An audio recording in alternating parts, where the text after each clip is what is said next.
Uh, Sorry, I've started recording. yeah, But I'll you'll know when I start. We're not starting for a minute.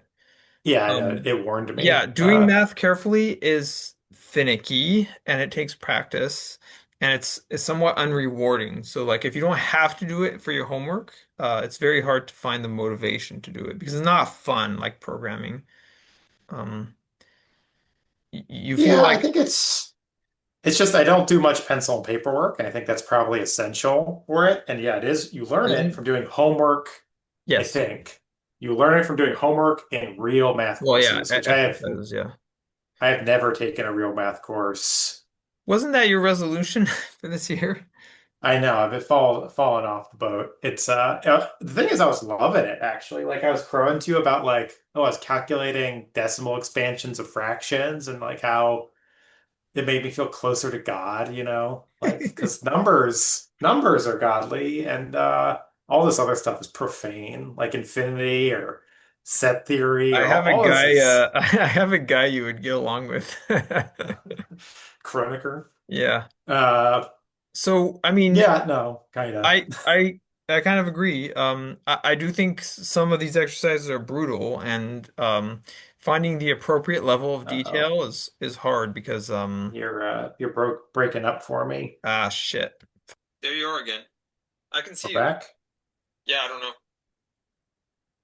Um, yes. Uh, what were we saying? Um, Yeah. I was just saying I'm suffering a little bit with this proof. Pencil and paper proof looks reasonable. I think they forgot some mild details in the hypotheses, things that are obvious, but and also the way I built my thing wasn't exactly the way they built their thing, and now I'm regretting. Like basically every time you deviate from the paper proof, you're putting yourself, in trouble hmm because yeah, those lemmas like they need to be perfect. Making little mistakes is really, really easy. I Yeah. proved quite a few lemmas before I realized my unification algorithm was just wrong. But yeah, that is part of the cool part of like doing this.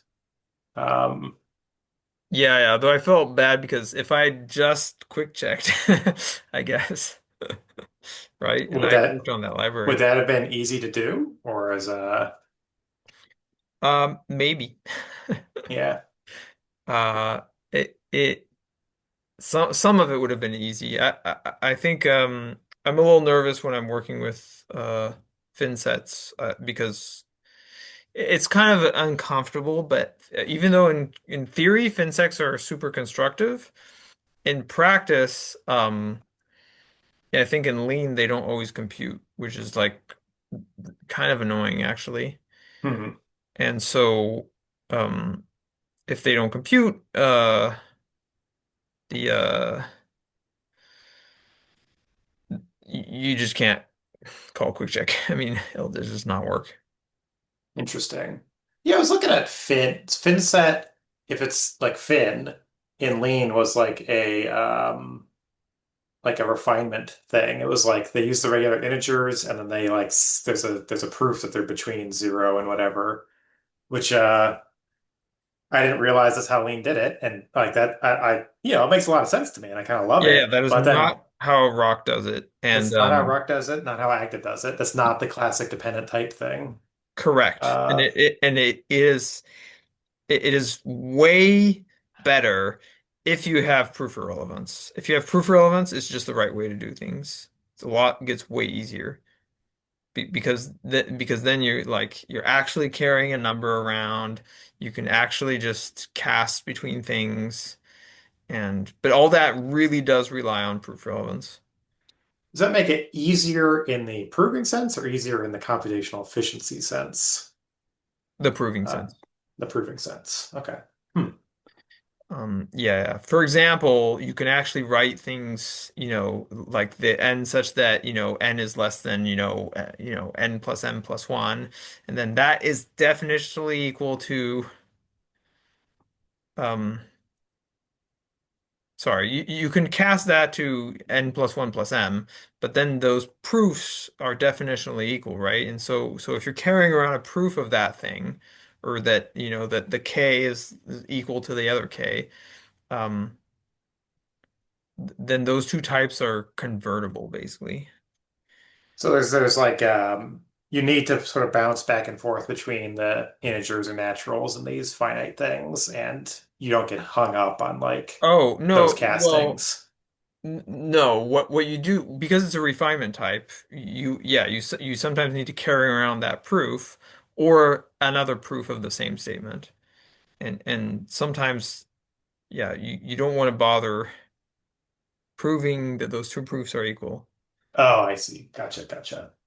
Yes, if you proved that 4 is less than 5 in two different ways, you Yes. need, yeah, yeah, Yeah, and it is definitely possible, right, to prove that in two different ways. And in yeah. rock, you can say, oh, because this is a decidable proposition, actually all proofs are equal to each other. They're definitely not convertible, but they are equal to each other. And then, so you can then apply, equality casting, and things kind of work out, but they're tedious, and sometimes, yeah, sometimes they're very awkward.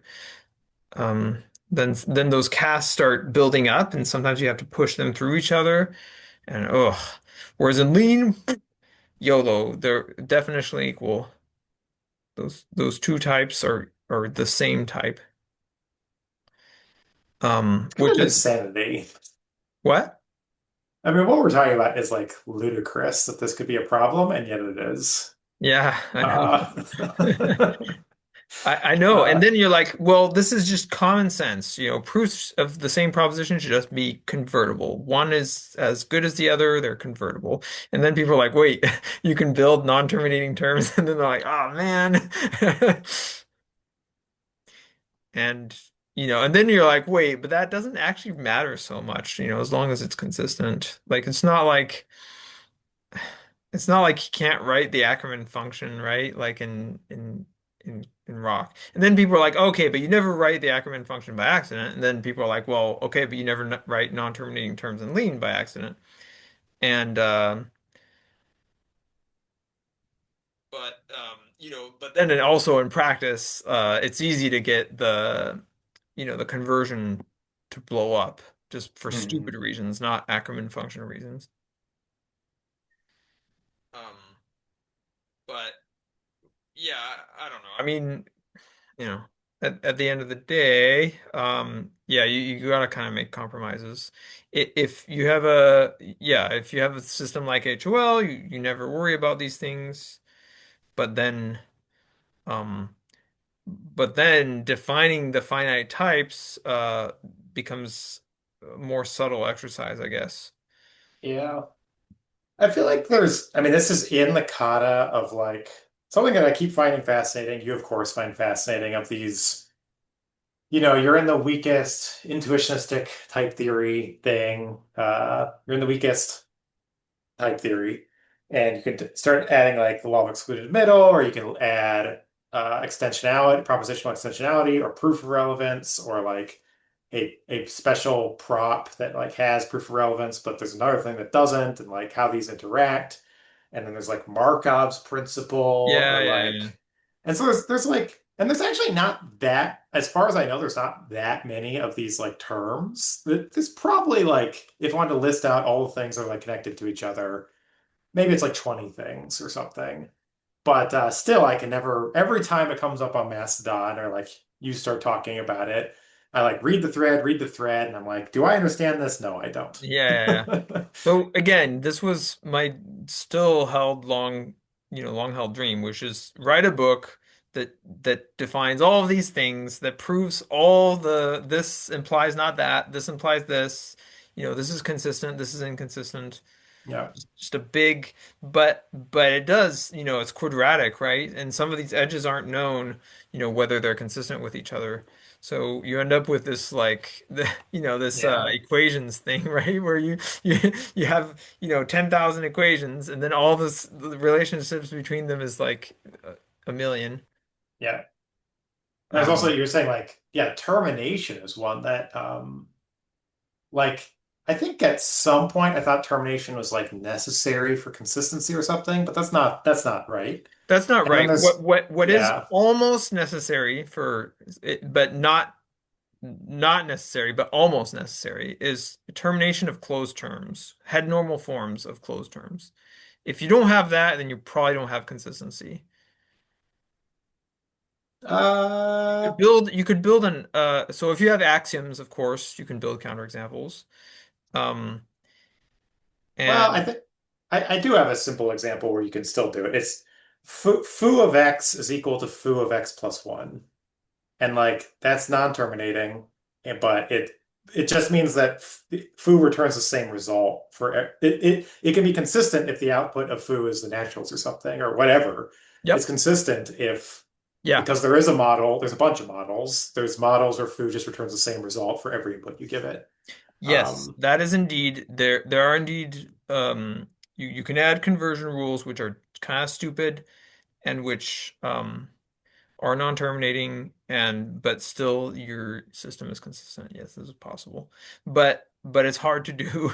And if those conversions are happening at the type level, like really at the type level, then yeah, it becomes very hard.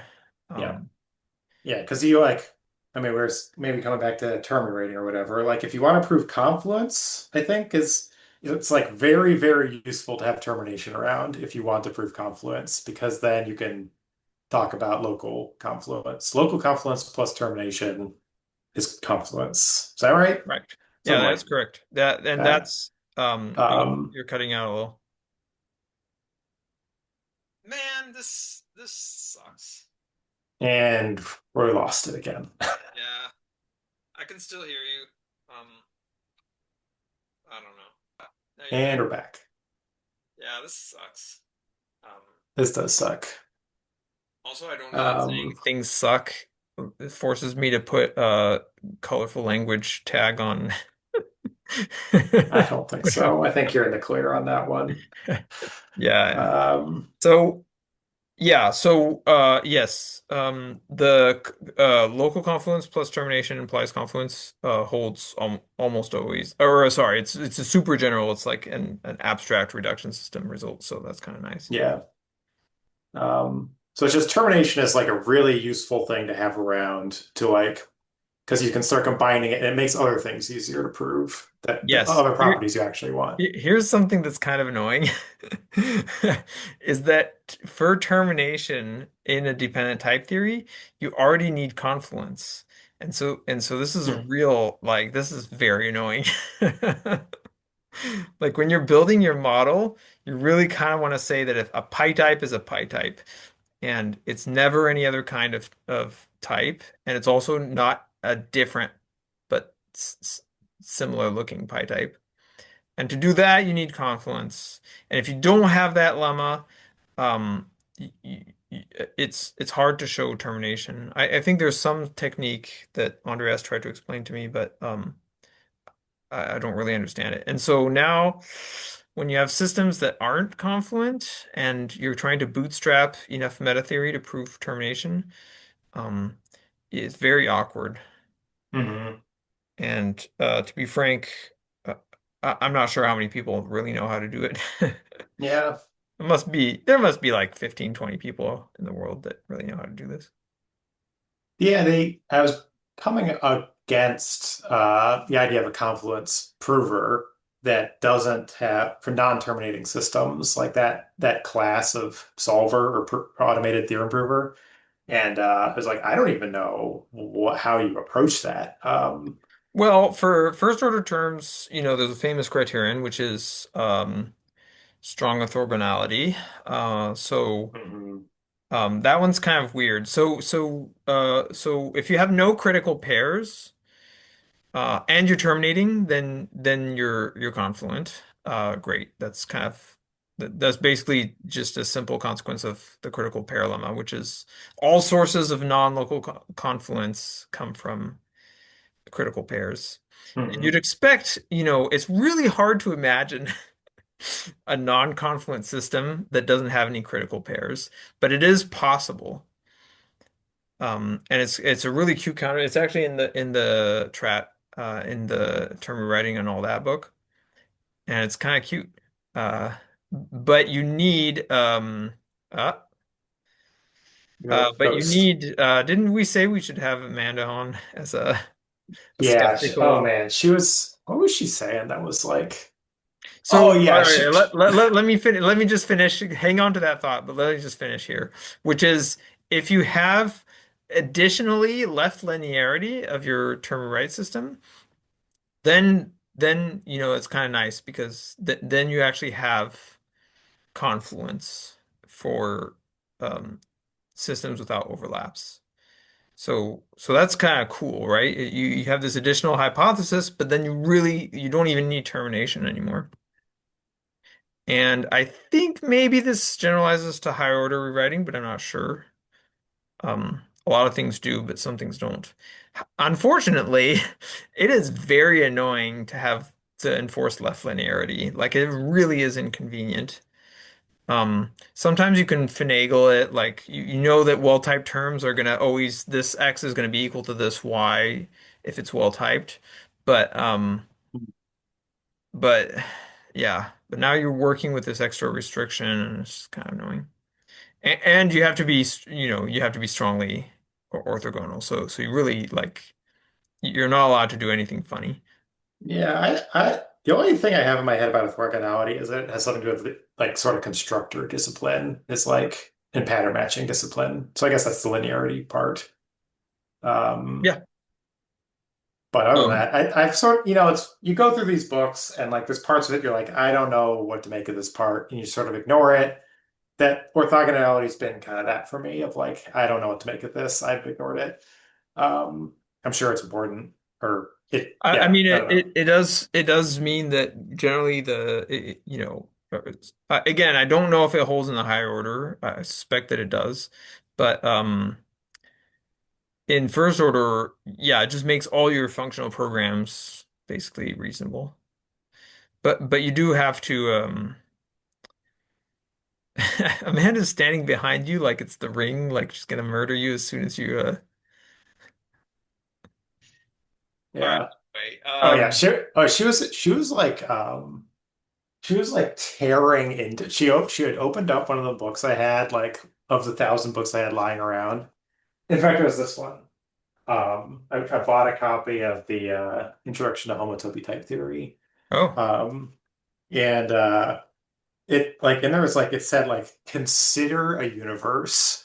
And she was like, consider a universe? What is it you are doing? I was like, she's right. She's right. But that's kind of cool, right? I don't know. It is cool, but it's also ludicrous. It's like it's on its face ludicrous that if someone reads that sentence, they'll be like, you've completely lost it. What are you doing? Well, that's because universe, as Yeah. all technical terms come from an untechnical, well, mostly they come from some Yeah. untechnical It's term. like consider a universe. Wow, you guys are wizards. And then you understand, you're like, oh, okay. You guys are Yeah. dorks. Or there's something about like triangles or just like one of the symbols in here. She's just like, what? Why is there a triangle in an equation? I think or something like that. She's right. I also I have a love-hate relationship with significant fractions of math. Well, the math I encounter. Saying Well, all math is I crazy. mean, come on. So Yeah, do mathematicians, right? yeah. So I the mean, there's only mathematicians. like again, people see Terry Tao or whatever, and it's like he knows everything about everything, and he's just comfortable in every subject, and you're like, wow, okay, I guess mathematicians know everything about everything. No, that guy does, but most mathematicians, you know, as soon as they pick up a textbook that's outside of their field, I mean, it's just squiggles, right? I mean, Yeah, like. It's like, yeah, you've learned, you know, ancient Greek, but you definitely can't read Sumerian. yeah, And it would take, you know, it might be easier once you've learned ancient Greek to learn Sumerian, but it definitely I've been watching Stargate. yeah. But it definitely is like still a, you know, years worth of effort. I think of that sometimes in the context of I phrase this Isaac Newton like couldn't read Swahili. Like Yeah, we have this sometimes with this movie picture of genius of like they can open something Yes, up yes, and yes. like and just understand it, but like you don't even understand the vocabulary. Like it's truly meaningless noise if you don't spend at least a little bit of time. I mean, Hmm. someone can be disturbing. I'm not sure how much I believe in the concept of genius, actually. I'm like a little unclear whether I believe in it or not. Because I think I've been on both sides of it. And like if someone knows just a little bit more than you, sometimes they can feel like a wizard. But the thing is Yes. that it comes through in a conversation they know a little bit more than you because actually maybe they know a billion things that you don't know, and the conversation just happened to touch one of them. Okay, that could be one case. Or two, one tends to steer the conversation towards things that they found interesting or like know about. So actually, it funnels. Very often, a conversation will funnel to something that person Yeah, knows. yeah, yeah. Um, I agree. so I don't know. I Uh, agree. And I do believe that I am kind of on the fence about genius. Like, Kemi um remembers people's mhm. names, what they did. She remembers everything. And I that's gotta be useful when you're learning things. Like I forget everything as torture. But yeah, I just don't believe, people talk about von Neumann and, well, great. These people were doing math since they were teenagers, and that's all they were doing. They were obsessed, and they were surrounded by other mathematicians, other good mathematicians working very hard and self-reflecting a lot on trying to Mhm. understand things deeply, deeply. And great. I mean, yeah, if you do that, then you'll be good, right? I don't know, like. And I feel like mathematics, especially where people really do want to believe in this innate talent rather than, you know, horrible, like tedious practice. People don't like to think about tedium. Yeah, well, there's also the thing about tedium or even the concept of hard work that I think obsession is a part of it. That if you like, I mean, you can be in pain the whole time, and maybe you could even hate it the whole time, but you'll be if there's something in that's compelling you, even though you're hating it. That's possible, right? Like you'd be washing your hand. Or at least I've seen the show Monk. I know it's possible to be like Yeah, washing yeah, your yeah. hands, And even you though hate that it. you're like you hate it. You hate that you're doing this. You can't like not do it. Yeah, So like like compulsion. compulsion, exactly. I So I agree. think you can be compelled. If you can be compelled, you're intelligent, or you're above average intelligence. You're very compelled on a very particular thing. Um, I think so and too. But then 20 years of that. Like yes, 20 years that of is that, but like, also taking steps back, right? Actually looking at the bigger picture. yeah. I think I don't know. Like I don't know why I'm not better. I am compelled, but I also have this strong like barriers in my head that keep me from Hmm. doing things. And I get distracted easily, right? And Yeah. sure, maybe those things are innate, but they're not intelligence innate, right? They're They're not my not, ability to comprehend innate. They're my ability to do the boring stuff, to do the hard right. work. I think it's my best theory of it is it's you have the right compulsions, you have for some reason you're compelled to the right practices, and Yeah. And then and you're that's surrounded by how the right environment. and you're in the right environment, and that's how a 22-year-old or something can be the best in the world. Like if you have the right compulsions, you can actually get very, very far in a couple years. And if you don't, you'll never get there. Well, Yeah. I mean, that's a little because you can learn new trick. I mean, Yeah, yeah, you can I'm you meta learning yeah, new yeah. tricks all the time of I like agree. And you can also change the way you work, right? you can And change change the way your you work. your environment. Yep. Change your environment. Yep. So I agree. I I don't agree. know. I agree. So what did I want to talk about? Yeah, I was working on this proof of unification. I'm like two-thirds of the way through. It's torture. I kind of want to give up and let ChatGPT get a crack at it, but Yeah. I'm not going to do that. I think it would ruin some of my pleasure. And then there's so much stuff to formalize, right? I was hoping to do this critical paralemma, which would be nice. Already been done in Isabel, yada yada, but whatever. Yep. Um the I am not regretting my choice to do just application style for now. That seems cool. That seems really I mean, I'll cool. make like interpretations for termination. That'll definitely be harder because I'm like right now I have like this little idea that I'm really intrigued by of just like the littlest tweaks of what a term rewriting system is or what a term is actually. And the tweak you're talking about of I don't know if this is making it into the podcast, but yeah, so I'm like half talking to you, half talking to a listener right now. Should I just be talking to you or should I be half talking to a listener? Uh just doesn't matter. Okay. it doesn't Well, matter. I'm I don't know. explaining the app thing to you, and you have been grinding on it. Yeah, Well, sure, I sure, I sure. should be explaining to you so you can disagree with me. That's sometimes why I explain things to people. Yeah, Like sure. someone I know knows more than me, or just as much. It's good.